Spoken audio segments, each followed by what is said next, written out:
Una vez más, le damos la bienvenida a este programa, en el cual compartiremos un tema más de la palabra de Dios y lo hemos titulado El Judas de la Cena. Antes de abrir la Biblia, oremos. Amante Padre Celestial, pedimos la unción de tu Santo Espíritu a fin de ser iluminados y comprender el mensaje, aceptar la verdad que tú tienes para cada uno de nosotros, de manera tal que cuando tú vengas estemos preparados para tu encuentro. En el nombre precioso de Cristo Jesús. Amén. Te invito a abrir las Biblias en el Evangelio según San Juan. Evangelio según San Juan, el capítulo 13, versículo 18. 13, 18. Y allí leemos: No hablo de todos vosotros. Yo sé a quienes he elegido, mas para que se cumpla la escritura, el que come pan conmigo levantó contra mí su calcañar. Interesante tema, ¿verdad? ¿De quién se está hablando acá? De Judas Iscariote. Este asunto de Judas y su traición ha conmocionado tanto al ser humano que alguien tuvo la gentileza de hacer un escrito que tengo acá y me gustaría compartir con ustedes, el cual nos hace reflexionar a todos. Lleva por título El Judas de la Cena y reza de la siguiente manera: El gran Leonardo da Vinci, músico, poeta, astrónomo, matemático y escultor, en una pieza busca refugio en Milán, Florencia. Allí su genio florece y de su insigne paleta surgen tan bellas creaciones, tales milagros de arte y tan sublimes escenas, que más que un mortal parece un dios que a su antojo crea un mundo de maravillas y de inefables bellezas. Santa María de las Gracias, convento que la leyenda y la historia han consagrado, abre a Leonardo las puertas y dándole pan y abrigo, recibe junto a sus piadosas rejas a quien lleva como Colón otro mundo en la cabeza. Los monjes alborozados al gran Leonardo le ruegan que sobre el antiguo muro del refectorio, muy cerca, pinte su pincel bendito de Cristo, la última cena. Leonardo entonces medita, duerme, luego despierta y en evocación sublime, haciendo acopio de ciencias, de datos tradicionales, empieza la magna obra que hoy el mundo reverencia. Asombro de las edades y valiosísima herencia que legó el Renacimiento a las razas venideras. Mas pasa el tiempo y el gran Leonardo en su tablado se encierra y su tardanza cruel a los frailes desespera. Busco a Cristo, les replica, y su modelo no se encuentra. El modelo que yo sueño tal vez no existe en la tierra. Busco a un hombre en cuyo rostro estén hondamente impresas la pureza y la virtud, la bondad y la inocencia, y en cuya radiosa frente como rosales florezcan las ideas de redención que él predicaba en la tierra, y en cuya dulce mirada turbe la inmortal tristeza de los dolores del mundo y las humanas flaquezas. Hasta que por fin un día, en el coro de una iglesia, halló el modelo para el Cristo de la Cena. Es un joven elegante, de cuya hermosa cabeza descienden formando ondas abundosa cabellera, de ojos claros y profundos, de nariz fina y perfecta, de conjunto tan armónico y tan noble gentileza que Leonardo no vacila y frente al muro lo sienta. Y en labor sabia y paciente y en concentración suprema, la figura de Jesús va surgiendo de la cena. Inclinado sobre el pecho la noble gentil cabeza, con los brazos extendidos como si decir quisiera a sus amados discípulos con infinita tristeza: os digo que en vosotros habrá uno que me venda. Pero transcurrieron 2 años y aún el fresco de la cena permanece entre cortinas sin que ninguno se atreva a curiosa indiscreción a Leonardo pedir cuentas. Hasta que por fin un buen joven hasta Leonardo se acerca y con humildad le exige y con firmeza le ruega la terminación del cuadro que ya a todos desespera. Leonardo entonces les advierte sin ocultar su impaciencia: aún hay un hueco en el cuadro donde mi pincel no llega, el que corresponde a Judas, y el modelo no se encuentra. Yo lo veo dentro de mí mismo. Su figura es una mueca. En sus ojos hay relámpagos de traición y de blasfemia. Tiene rostro de molicie, de crimen y de vileza. Es un ente despreciable, algo que solo el demonio engendra, en venganza de que un día, en castigo a su soberbia, por mandato del Eterno, fue arrojado en las tinieblas. ¿Acaso la humanidad purificada en Judea no ha vuelto a producir un alma tan ruin y malévola? Mas, al entrar una noche en nauseabunda taberna, entre el hampa abominable que aquel paraje frecuenta, halló por fin el modelo para el Judas de la cena. Y Leonardo no vacila, y frente al muro lo sienta, y en menos de una semana surge la horrible silueta en cuya turbia y en cuyo rostro de fiera hay hálitos de traición y ráfagas de violencia.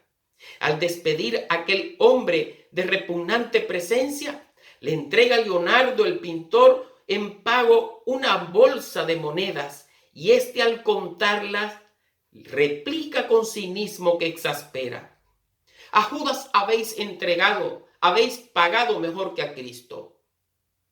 Oh, espera, dice Leonardo, ¿acaso sois? Sí, soy yo el desgraciado, contesta, el mismo que un día escogiste en el coro de la iglesia para servir de modelo al Cristo de vuestra cena. Soy aquel que hace 2 años ocupara esta banqueta para modelar al justo cuando mi vida era buena. Pero la maldad y el crimen, los vicios y la miseria han hecho de mí este andrajo del mundo, baldón y afrenta. Este Judas miserable que hoy rueda por las tabernas como el mísero despojo del joven que entonces era. Queda absorto el gran Leonardo ante el horrible dilema. Mientras que allá sobre el muro que copia la última cena, tal parece que Jesús dice con angustia inmensa: os digo que entre vosotros habrá uno que me venda. Hay 2 citas que a mí me han llamado la atención y que al encontrarme con este escrito creí oportuno compartir con ustedes. Ningún hombre es tan alto en poder y autoridad que no pueda ser asaltado por la tentación de Satanás. Y cuanto más responsable es la posición que ocupa, más determinados son los asaltos del enemigo. La inagotable plenitud y toda la suficiencia de Cristo están a nuestra orden si andamos delante de Dios en humildad y contrición. Muchos se están haciendo de la verdad con solo la punta de los dedos. El precioso tiempo que debiera emplearse en hablar del poder del Redentor para salvar está siendo empleado por muchos en la maledicencia. A menos que cambien decididamente, serán hallados faltos. A menos que en ellos se opere una completa transformación del carácter, no podrán entrar nunca en el cielo. El hombre verdaderamente convertido no siente inclinación a pensar o a hablar de las faltas de los demás. Sus labios están santificados y como testigo de Dios testificará de la gracia de Cristo que ha transformado su corazón. Solamente entrarán en el cielo aquellos que han vencido la tentación de pensar o hablar mal.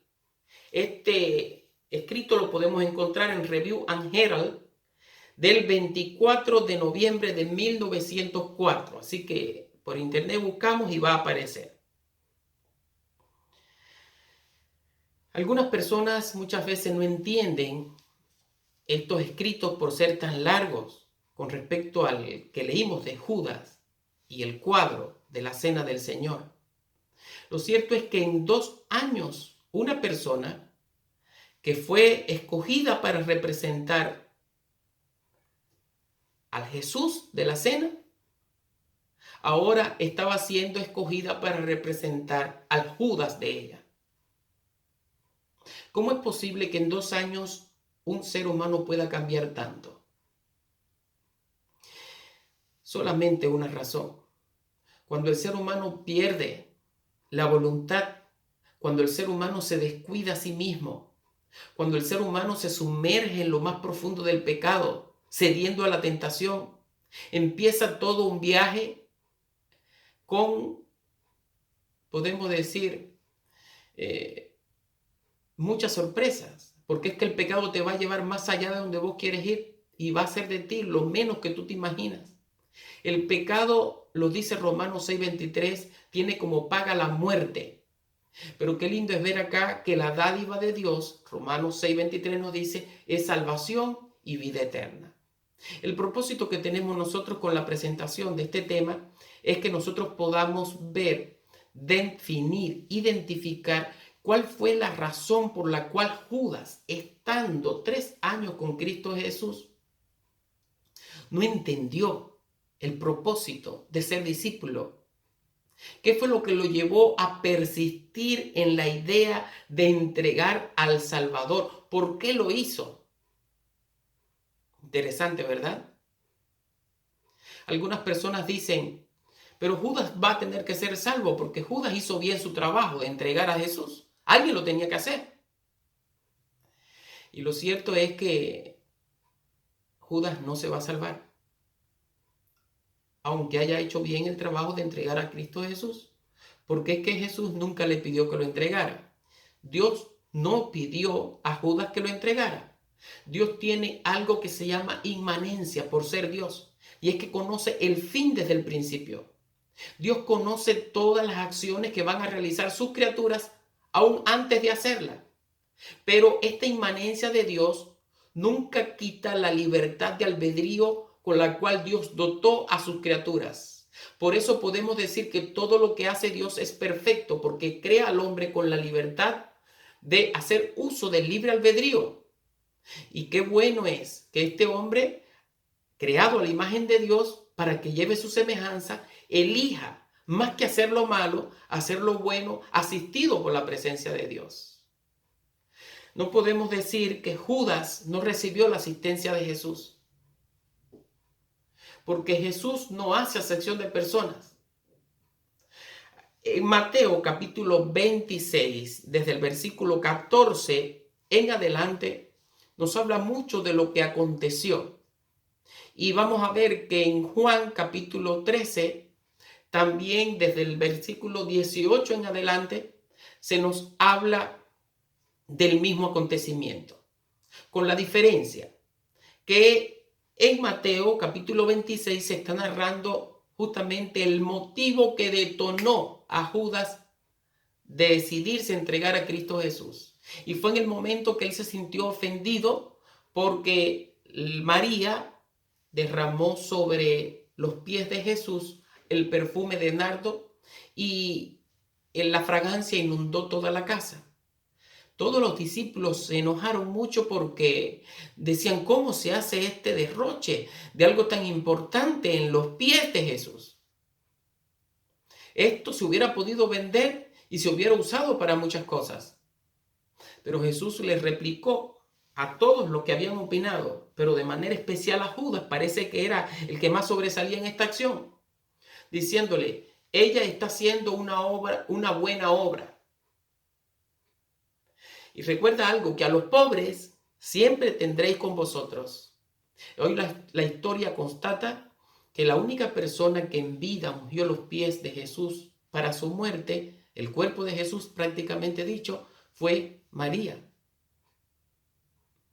Qué lindo es que nosotros hoy podamos entender que Dios nos está llamando para ungir sus pies, que Dios nos está llamando a darle lo mejor que tenemos, que más que dinero es nuestra vida, más que cualquier cosa material es nuestra percepción espiritual para que Él la guíe, la conduzca a esa espiritualidad que nos permitirá estar preparados y listos a su encuentro.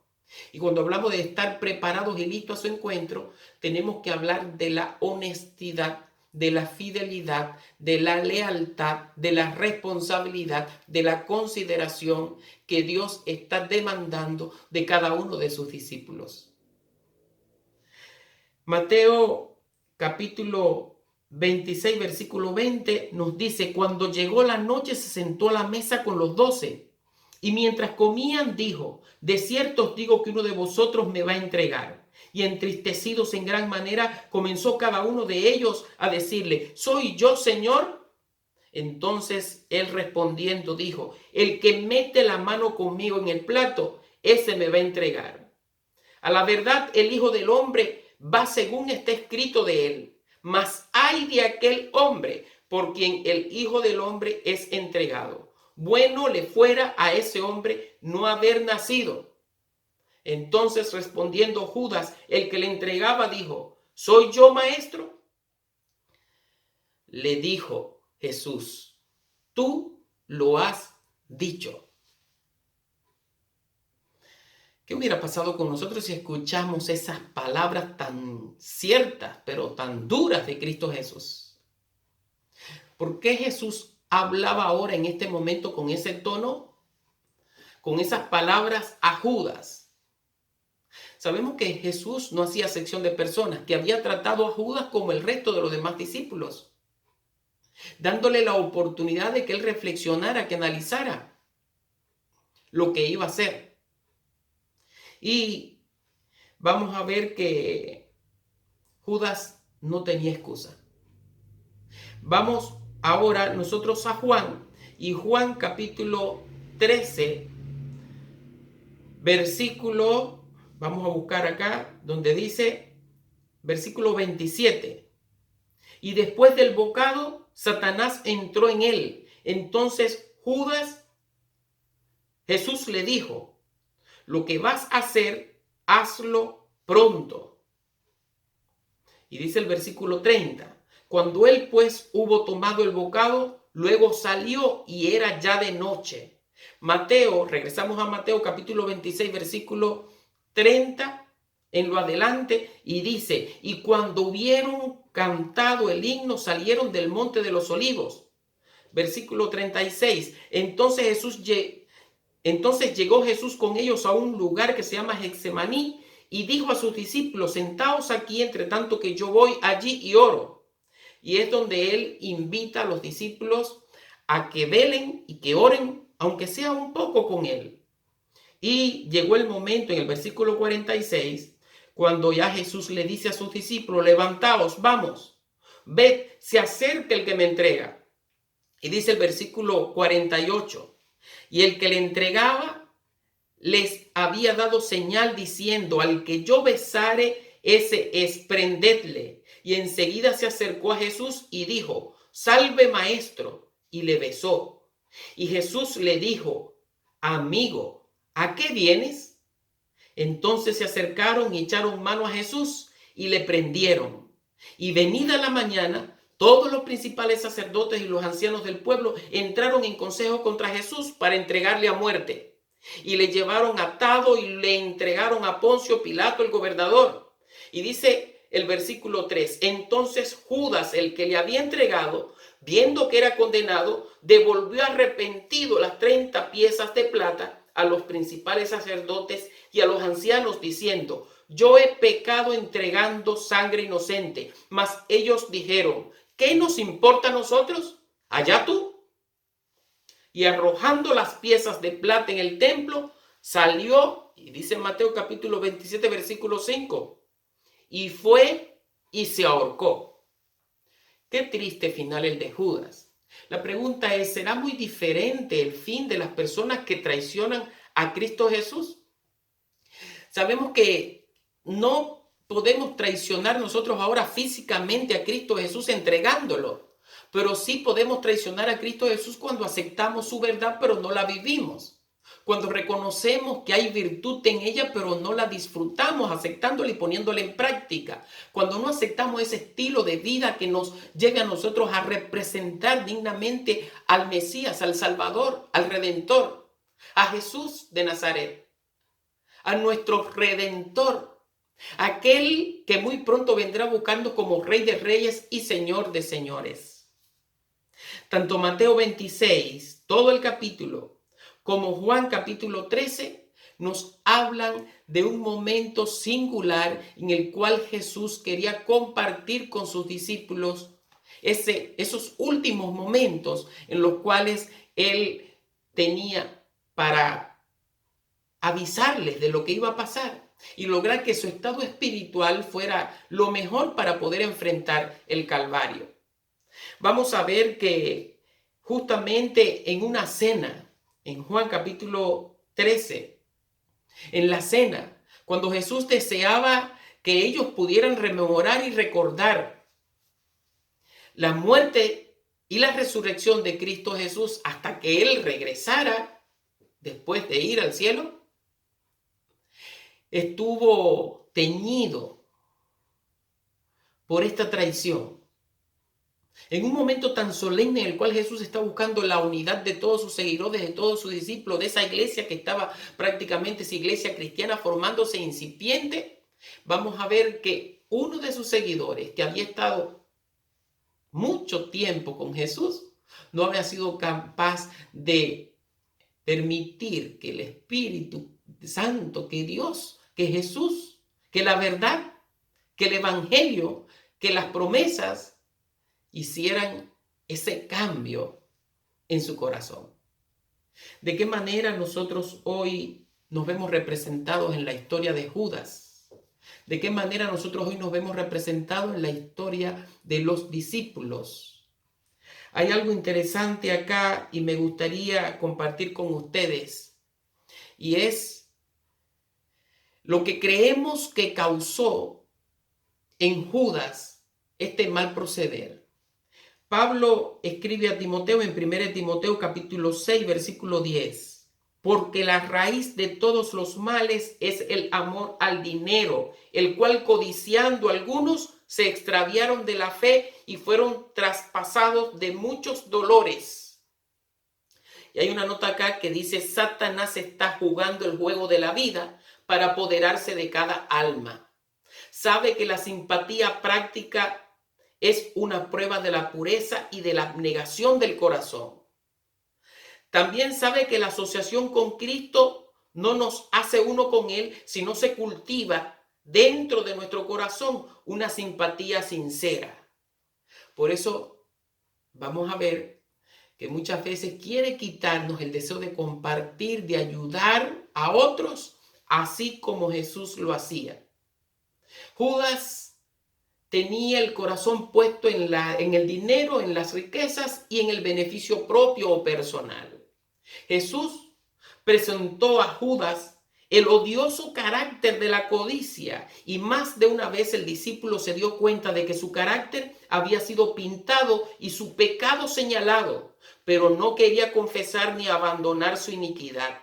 Se creía suficiente de poder, es decir, suficiente de por sí mismo, y en vez de resistir la tentación, continuó practicando sus fraudes. Esto lo encontramos en el libro Deseado de todas las gentes, páginas 261 y 262. Y allí se agrega una nota que dice: necesitamos protegernos contra la primera desviación de la justicia, una transgresión, una negligencia en cuanto a manifestar el Espíritu de Cristo. Abren el camino a otra y aún a otra hasta que la mente queda dominada por los principios del enemigo. Si se cultiva un espíritu de egoísmo, llega a ser una pasión devoradora que nada sino el poder de Cristo puede subyugar. Y esto lo encontramos en Joya de los Testimonios, tomo 2, páginas 502 y 503. Todos necesitamos la plata, todos necesitamos el dinero, todos necesitamos ese recurso económico para poder emprender las actividades familiares y del día. Pero eso no debe de ocupar el primer lugar. El primer lugar lo debe de ocupar Dios, su verdad, su mensaje, su evangelio. Qué lindo es que no solamente compartamos con Dios lo económico, lo material, sino que también le demos a Dios nuestra vida espiritual para que Él la guíe, la conduzca, la prepare, que edifique un carácter, no como el de Judas, sino un carácter convertido que pueda representar dignamente a Cristo Jesús en cualquier lugar y en cualquier situación, en cualquier condición donde nos podamos encontrar. Hoy ese es el desafío que tenemos cada uno de nosotros. Hay algo acá y es que Judas no es el único ser humano que ha transitado por este terreno.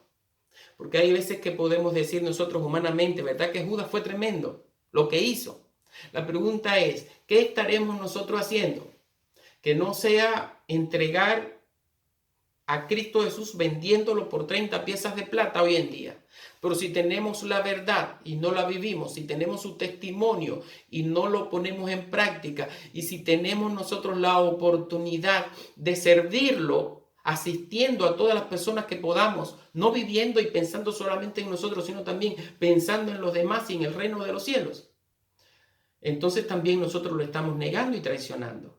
Por eso la palabra de Dios dice, no todo el que me diga Señor, Señor entrará en el reino de los cielos. Por eso la palabra de Dios dice, el que piensa estar firme, mire que no caiga.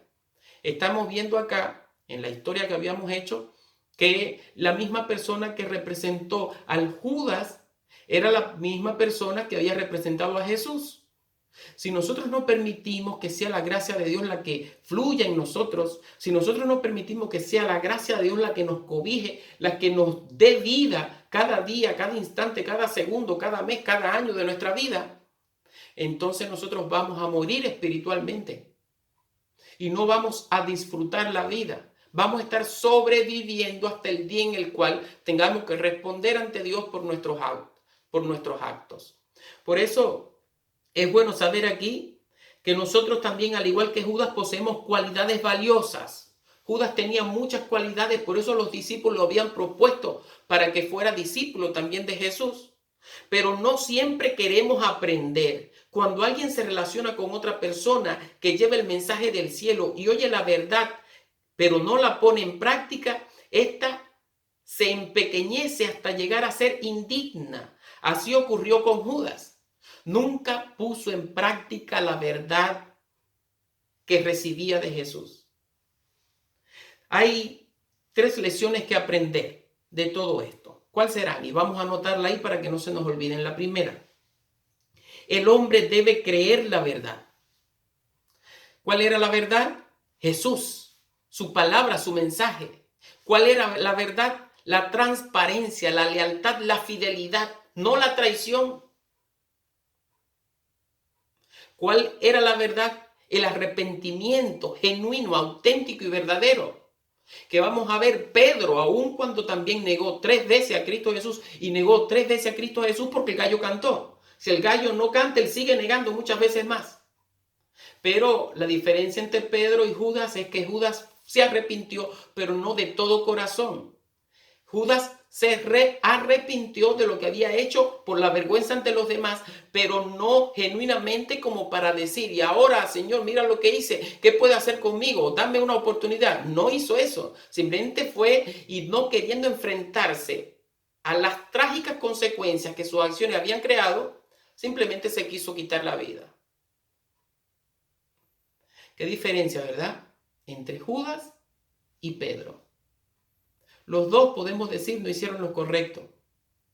Pero uno se ahorcó, murió, y otro se consagró a Cristo Jesús.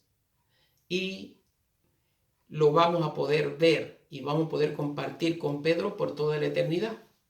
Qué cosa más linda, ¿verdad? Un pecador alcanzado, un pecador arrepentido, un pecador perdonado por la sangre maravillosa de Cristo Jesús. Y así como Pedro lo negó y fue perdonado y después pudo predicar un sermón tan poderoso como donde aceptaron la palabra 5,000 personas sin contar las mujeres y los niños el día de Pentecostés.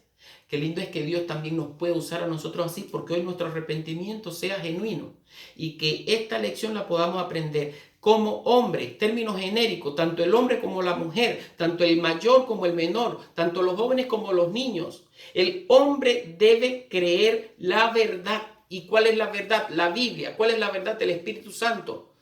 ¿Cuál es la verdad? Dios. ¿Cuál es la verdad? Su mensaje, su palabra.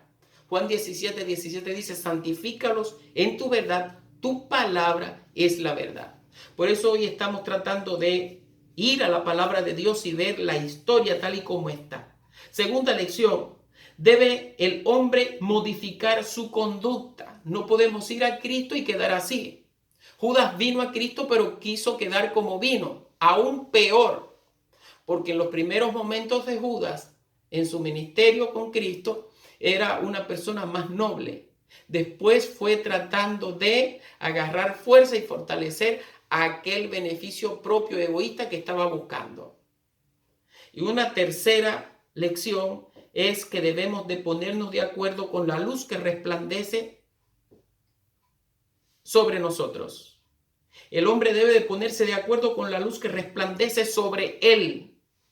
Si ahora somos cristianos, debemos de permitir que Cristo viva la vida cristiana en nosotros. Y Cristo vive la vida cristiana en nosotros sin quitarnos nuestra identidad. Porque a veces que decimos, bueno, si Dios quiere yo voy a hacer esto, si Dios quiere voy a hacer lo otro, y no nos damos cuenta que es que Dios quiere que lo haga y vos tienes que hacerte un plan flexible en el cual puedas cumplir la voluntad de Dios, porque cumpliendo la voluntad de Dios es como tú eres santificado y cumpliendo la voluntad de Dios es como tú te capacitas y preparas tu carácter para el reino de los cielos.